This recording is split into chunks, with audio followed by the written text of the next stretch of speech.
question is, how can we inspire the world to go vegan as a means of protecting the environment in 2020? So I'm going to go to Josh here, because you've inspired some of your patients to go vegan to improve their health. So do you want to talk about inspiring people to go vegan? Yeah.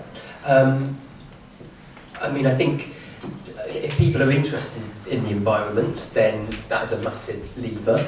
And it's fantastic with all these climate strikes and Greta Thunberg, that's in the news again. And yeah, as we've discussed, the evidence is very clear on that. That a vegan diet is the best way you can limit your impact on the earth and reduce your climate emissions. If people aren't so interested in that, then appealing to their own self-interest basically. And again, as I said, the evidence is clear. Meat and other animal products is killing us. If you want to live longer and have a healthier life, then you should go vegan, and that's what I tell my patients. Both one-to-one in consultations and in events where I can reach larger numbers. The Eat Lancet report came out recently. Probably lots of people are aware of that. 37 expert scientists came together to evaluate the best diet, both for individuals and for the world and the environment. And it's a very strongly, predominantly plant-based diet, only very small amounts of meat and dairy that the world and your individual health can get away with. And they've said that will prevent 11 million premature deaths every year. So yeah, if particularly patients that I see who've had heart attacks or got diabetes, I can actually say, I empathise that you don't want to be taking medication for the rest of your life, which give you lots of side effects. Did you know you can actually reverse your type 2 diabetes just by changing your diet? So, personally, I think that's the greatest motivation someone could have. And so Jason, you gave us some pretty comprehensive facts and figures on the need to go vegan, but how do you convert that into actually getting people to do it? It's a quite difficult question. I personally only think that the environmental evidence can really say reduce, because obviously humans have got to have some impact on the earth in order to exist. And obviously you can set targets and say we need to reduce by X, but it would still be hard to really come up with a very clear argument to say that we should not eat meat purely on an environmental basis. I think we can get to a conclusion that we should drastically reduce from an environmental basis. I think to take the next step, you've got to look to ethical. And the same for health. I think health could only really say significantly reduce. A small amount of animal products probably wouldn't have that much of an impact. I think you've got to look to an ethical argument and realise that all animals are sentient and have a desire to live. And once you start putting yourselves in the footsteps of animals, and for me personally, books like Peter Singer's The Expanding Circle have helped me do that. I think only really from a truly ethical argument can you say stop consuming. I think that's where it gets incredibly powerful and strong, and you've seen we've made these leaps with other areas, liberation movements in the past, and I think animals is hopefully fairly soon. So I'm going to come to Kerry to you now and spin it a little bit again. And how do you make it a vote winner? How do you make it not just banning things or taking things away from people? How do you make veganism exciting? It is difficult because, as you say, Claire Perry is not the only minister that has sort of fought back and said, thought there were votes in saying I'm protecting people's steak and chips or whatever. And we do have a government that is quite reluctant to intervene. That is not what a Tory government is about usually in terms of interventionist, what they would call nanny state policies. So the tendency has been to leave most things to the consumer, and then the market will either play a lead. I think what you've got at the moment is you've got consumers partly leading demand, but the market is creating demand by realising there's money to be made as well. But I think a I think government does have a role. The best example is always is the plastic bag issue, in that once the government introduced the 5p levy, use declined by 85% in the first year. And that's just by 5p, and you think that wouldn't be a deterrent to anyone, but psychologically it sends a signal to people that they're doing something they shouldn't be doing. I personally don't think a meat tax would work in the same way. I think you would just find that people could afford it. It creates a divide between people who can and can't afford it. But I think public procurement could play a big role. If we're subsidising food in our hospitals, in our prisons, free school meals. So for example, free school meals, the amount the government pays to a school to provide a free school meal has been frozen for quite a number of years now. The actual amount that is spent on the food is about 80p per pupil.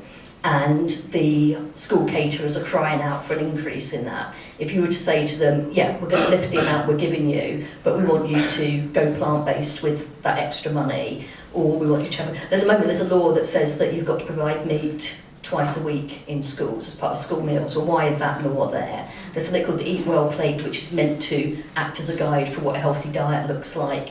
That should be adhered to by any public sector organisation. It's just not. I quite often walk into places and it's stuck on the wall, but they're not eating in accordance with the Eat Well plate. So you could again say, you know, if we are giving public money towards the provision of this food, it ought to be adhering to government dietary guidelines. The other thing is, you know, I just think in terms of net zero, the ambition to reach net zero by 2050, we are still not talking about land use or meat consumption. It's all about fossil fuels and solar panels on your homes and electric vehicles and whether you should fly or not. And it's just got to be in there, you know. It's partly because of the split between government departments. Food and farming is just always left to DEFRA, and the climate change sits in another department.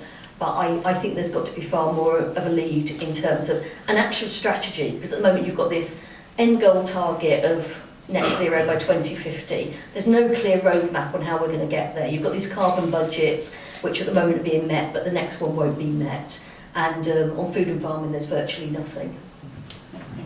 Okay, so Juliet, you're a campaigner, so tell us what campaigners can do to... Well, I think it's important, because we've heard, you know, the issues are so serious. I think it's important to remind ourselves how far we've come. Viva's 25 years old. We started with nothing, with one donation. And in that time, people have radically changed and shifted their attitudes. You have to remember that consuming animals, it's a system of oppression. And like all systems of oppression, it can be very uncomfortable speaking out when it's the norm, a societal norm, for you to stand out and say, no, I'm going to do things differently. Because you think, you know, you're born into this, your parents have taught you to do this, your friends, your family, your peers. And there you are, actually thinking in a different way. And suddenly realising that it wasn't your choice all the way along to eat animals, you've just done it through millions and, well, more, billions of pounds of propaganda. And then suddenly you're standing up and you're using your voice. You have to remember, Viva formed just 25 years ago. We have had almost no help from environmental groups on this issue. Those were already well established with global networks. It's taken us campaigning to push their agenda for groups like WWF and Greenpeace and Friends of the Earth to shift. They're still not saying going vegan now. They're getting ever closer. But imagine what we have achieved on precious little resources, what we could do with more. I mean, one campaign that I would like to do, for example, is get a major, iconic food chain to actually produce a range of food that's going vegan for wildlife. And I would like Viva to work with them, and so that we are pushing out the message through their vegan foods, so it's through people's stomachs, foods that they enjoy, that they're actually saving wildlife by consuming these vegan foods. And what we would do is bring in leaders from across the world, people like Greta, but also political leaders, celebrities, those kinds of people in on the campaign. And you can imagine things changing very, very quickly indeed, because we are on a tipping point. This system of oppression, you have to remember, is being funded by governments all over the world. Agricultural subsidies to the livestock sector in a given year, about $1.5 trillion, not billion, dollars. And that agricultural system is pushing them towards destroying the world. It actually ensures that it stays in place. So this mass movement now, this youth movement that we're seeing, we have to encourage that with all our might. But individual campaigns like Joseph's mentioned, the ethical campaigns that we're running, showing people that factory farming is obscene, people are becoming less and less tolerant of it.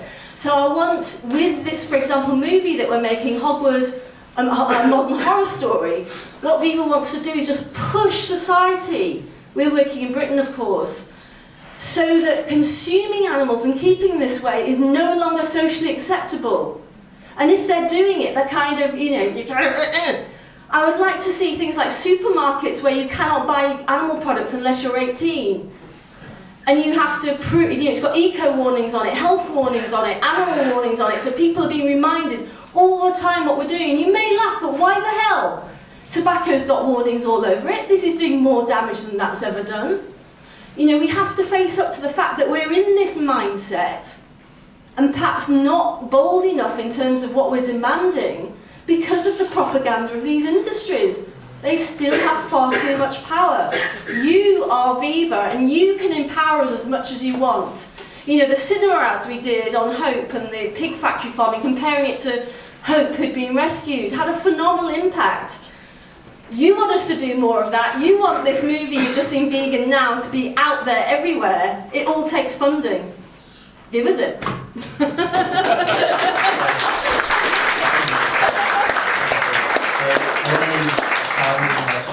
So we're going to do very quickly now, and I'm going to have one sentence from each of you, except Juliet, because technically you just answered this question. We're at a political conference, so what is the single biggest thing that politicians can do to get veganism up? Got one sentence. End one all, policy. End all subsidies would be a very good start.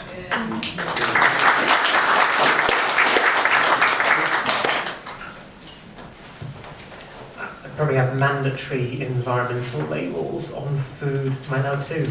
And every year I think we should have progressively increasing animal welfare standards that are just as a constant. We're aiming to make them better every year as a policy mechanism.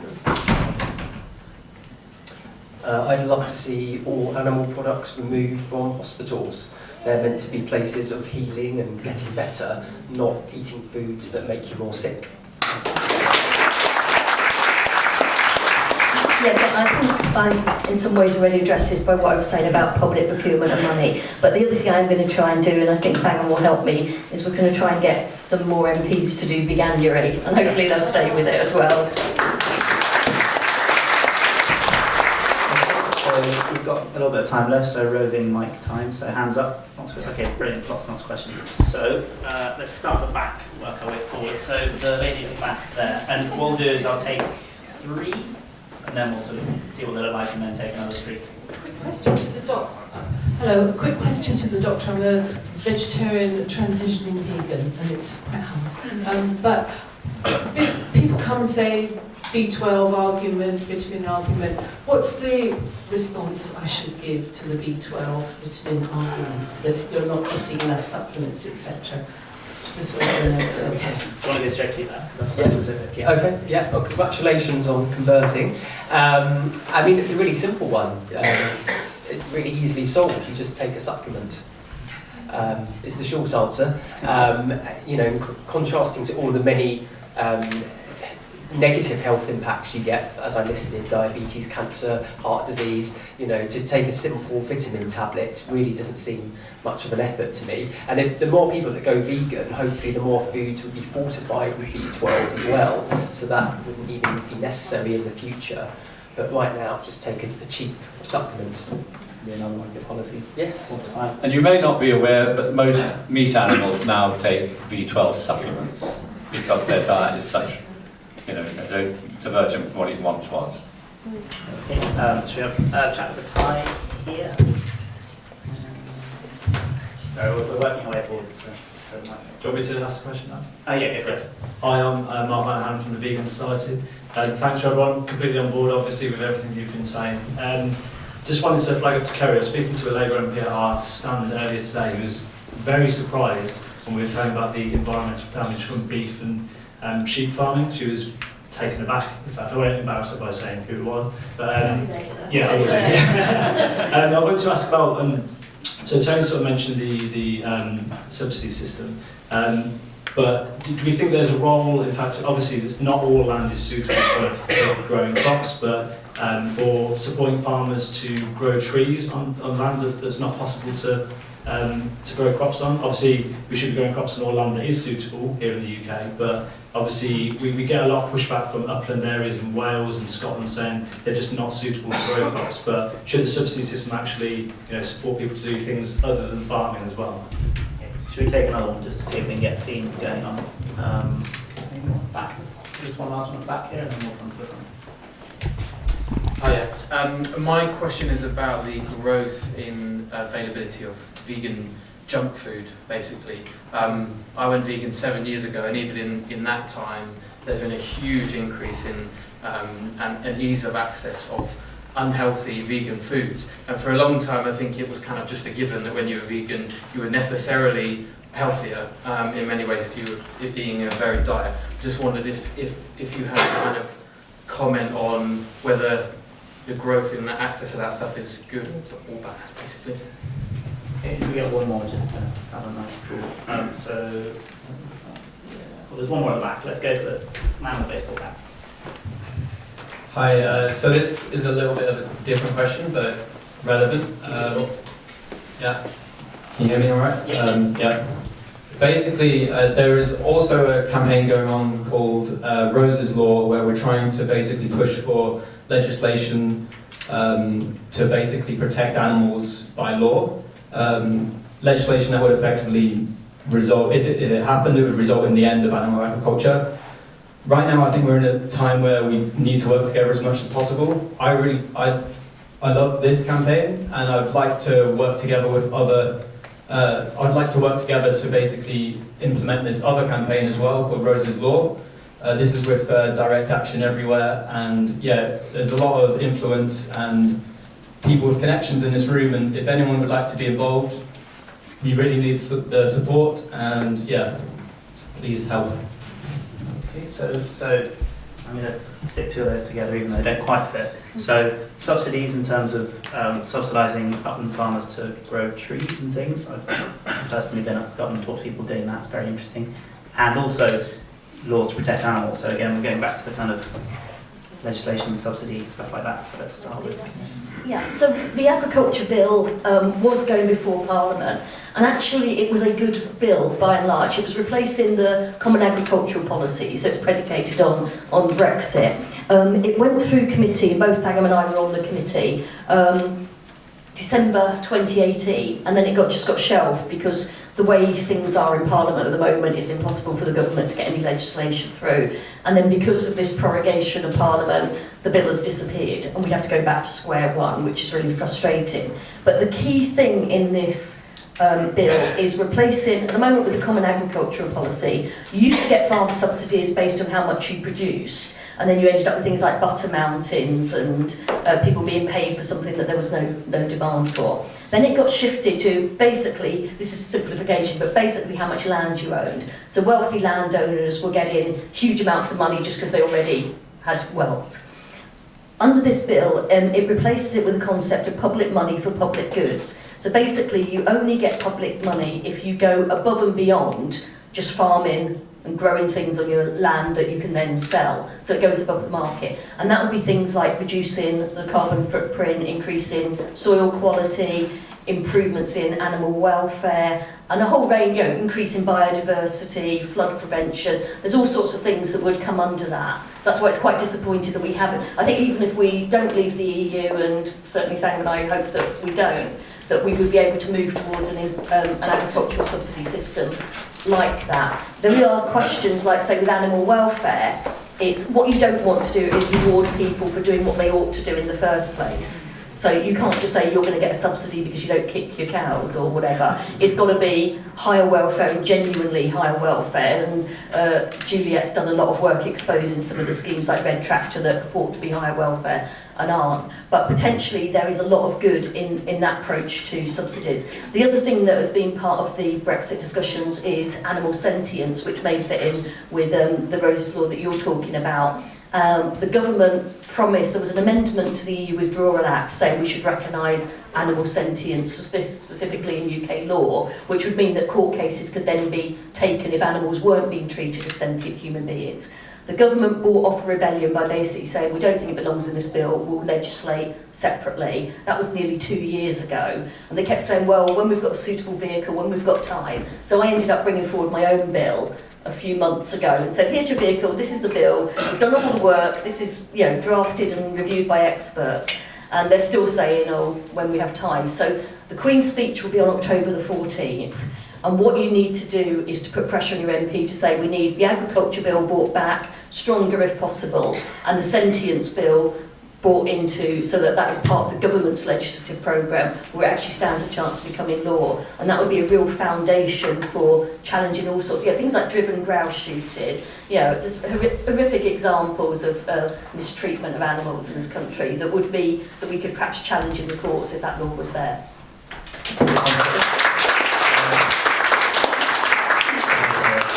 On junk vegan food. Yeah, that's a really important question, because actually most of the evidence that shows vegan diets are much healthier comes from before the time of the vegan junk food boom. So particularly things like the Adventist Health Study, the biggest cohort study. The vegans eat whole food, plant-based diets, so sort of no processed food. And there is the danger that the more junk food people eat, we won't see such stark differences.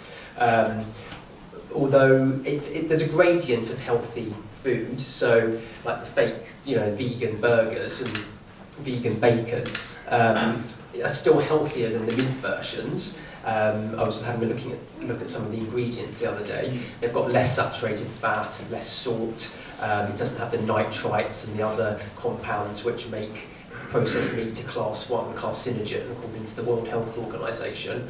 But it does have additives, more salt than unprocessed foods. So if your main motivation is your health, then you're much, you were advised to eat fresh fruit, vegetables, whole grains, pulses, nuts, tofu, rather than sort of fake meats. But as a treat every now and then, fake meat is still not as bad for you as real meat.